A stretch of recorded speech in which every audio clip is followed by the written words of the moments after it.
Ապենդին ու ջիգիտները Կիրգիզական հեքիաթ Ասում են,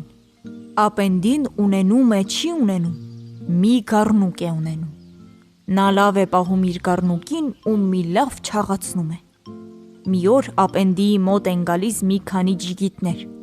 Նրանք ուզում են ապենդիի գլխին օին խաղալ։ Ապենդի, ասում են նրանք, չես լսել, որ վաղը աշխարհի վերջն է։ Քո գառնուկին շատ լավ ես պահել։ Եթե չես ուզում, որ չարչարանքը ջուրն ընկնի, ավելի լավ է արի մորթենք ու ուտենք։ Դրա համար քեզ շատ կօրհնենք։ Իսկ մյուս աշխարհում քո այդ լավությունը կօգնի, որ դու ընկնես դրախտ։ Ապենդին համաձայնում է։ Մորթում է իր գառնուկին ու ջիգիտներին ասում. Հիմա միայն գլուխն ու տոտիկները կեփեմ։ Միսը կուտենք երեկոյան։ Մինչև գլուխն ու տոտիկները կեփվեին, ջիգիտները որոշում են մի լավ լողանալ։ Շորերը թողնում են ապենդիի մոտ, իսկ իրենք դեպի գետը վազում։ Նստում է ապենդին ու մտքերի մեջ ընկնում. Եթե մի օրվա մեջ ես 2 անգամ ոչխարի միս ուտեմ, իսկ ընտանիքիս սոված թողնեմ, Աստծու առաջ մեղք գործած կլինեմ։ Ավելի լավ է ոչխարի միսը կնոջս տամ։ Ոնց մտածում, այնպես էլ անում է։ Հետո կաթսայի մեջ է դնում գառնուկի գլուխն ու տոտիկները։ Վառում է խարույկը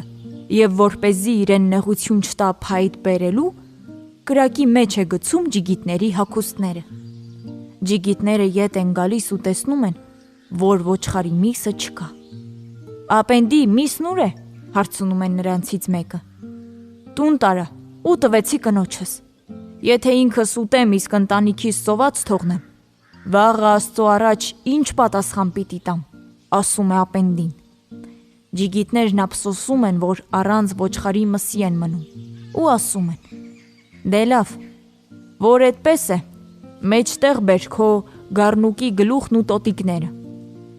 Ապենդին կաթսան մեջտեղ է դնում։ Ջիգիտները շատ արագ խժռում են նրա եփածը, հետո սկսում են փնտրել իրենց շորերը։ Փնտրում են, բայց այդպես էլ չեն գտնում։ Ապենդի, մեր շորերը որտեղ են, հարցնում են նրանք։ Ես միսը դրանցով եփեցի։ Դե լավ, կատակիդ վերջ տուր։ Շուտ տուր մեր շորերը, պահանջում են ջիգիտները։ Այդ ժամանակ ապենդին քթի տակ խնդմնդալով պատասխանում է. Բոլորովին էլ կատակ չեմ անում։ Եթե վաղը աշխարհիս վերջն է, շորերը ձեր ինչին է պետք։